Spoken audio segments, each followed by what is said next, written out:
Assalamualaikum warahmatullahi wabarakatuh. Selamat berjumpa kembali dengan Bapak Prayitno di channel Prayitno Berbagi. Kali ini kita akan belajar bersama ya untuk kelas 6 SD ataupun MI ya. Silahkan siapkan diri ya untuk belajar bersama di pembelajaran IPA ya, kelas 6 ya.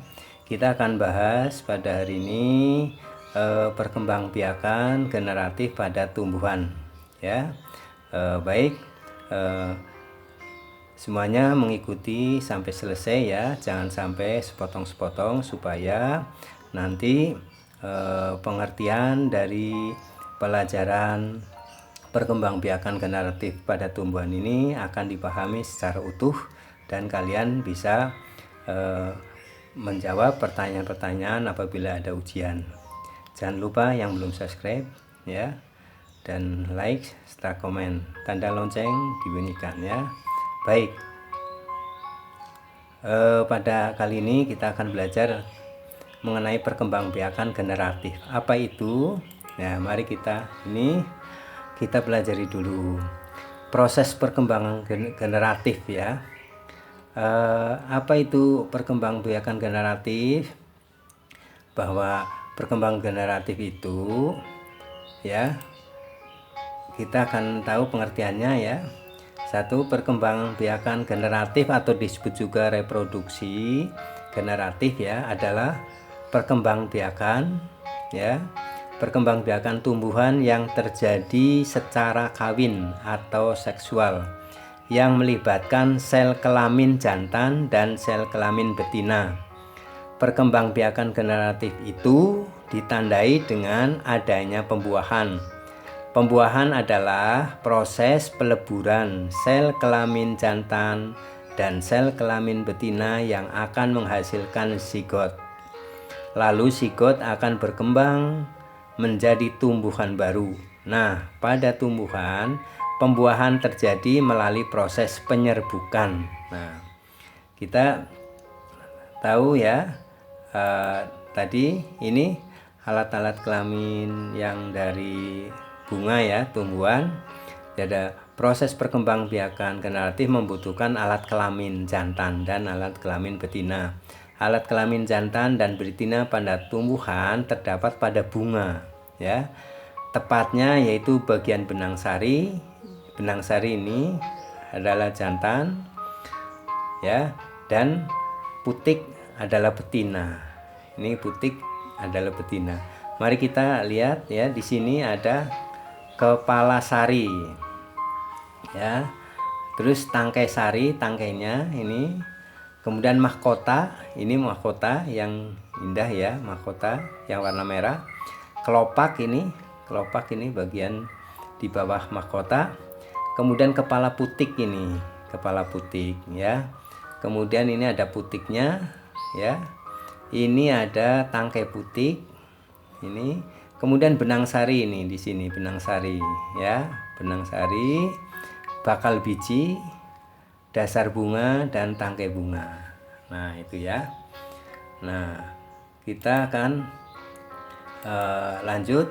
Nah, contoh tumbuhan yang berkembang biak secara generatif yaitu ya, kawin ya, yaitu tumbuhan yang mempunyai bunga ya, yang mempunyai alat kelamin ya, yaitu putik dan serbuk sari.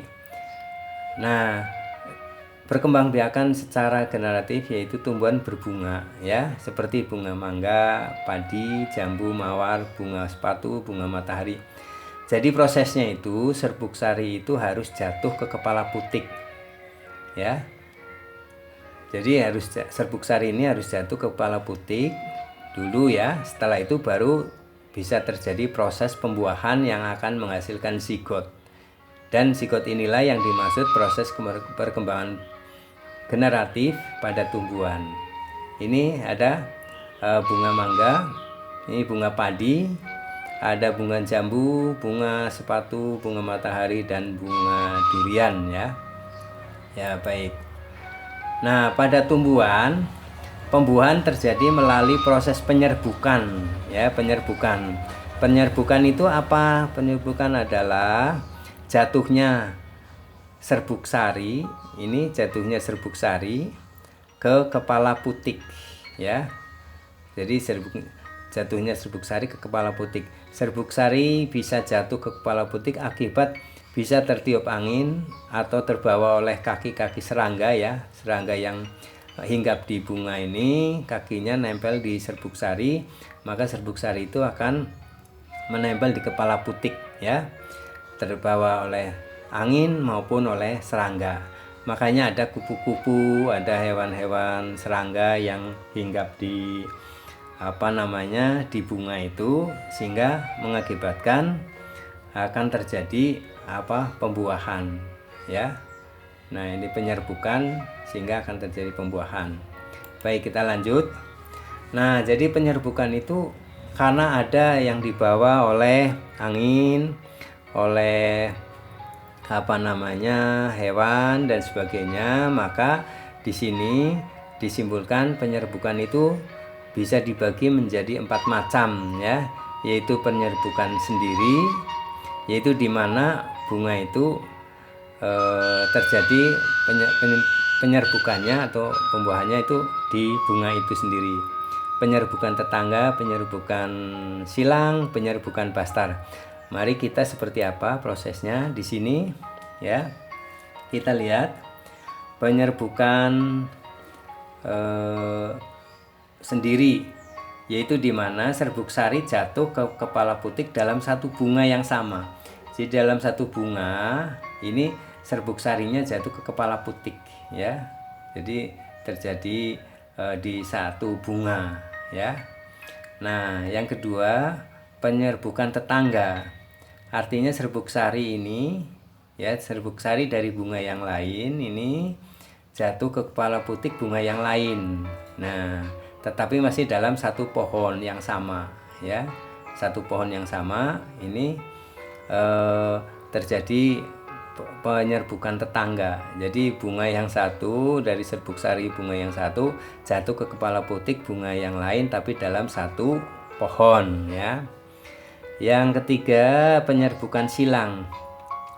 Penyerbukan silang itu yaitu jatuhnya kepala putik bunga yang lain yang berada di pohon yang berbeda tetapi masih satu jenis. Jadi ini bunga yang lain di pohon yang lain, itu serbuk sarinya jatuh ke kepala putik bunga yang lain dari pohon yang lain. Jadi silang, ya. Jadi silang ini serbuk sarinya ke sini, ke bunga yang ini, ke pohon yang lain, tapi masih dalam satu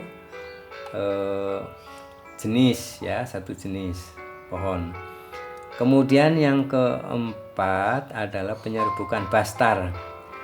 Apa artinya? Serbuk sari itu jatuh ke kepala putik bunga yang lain pada pohon yang lain, masih satu jenis tetapi berbeda varietasnya itu berbeda. Nah, itu nanti kita akan pelajari lebih jauh, itu varietasnya itu seperti apa, itu nanti di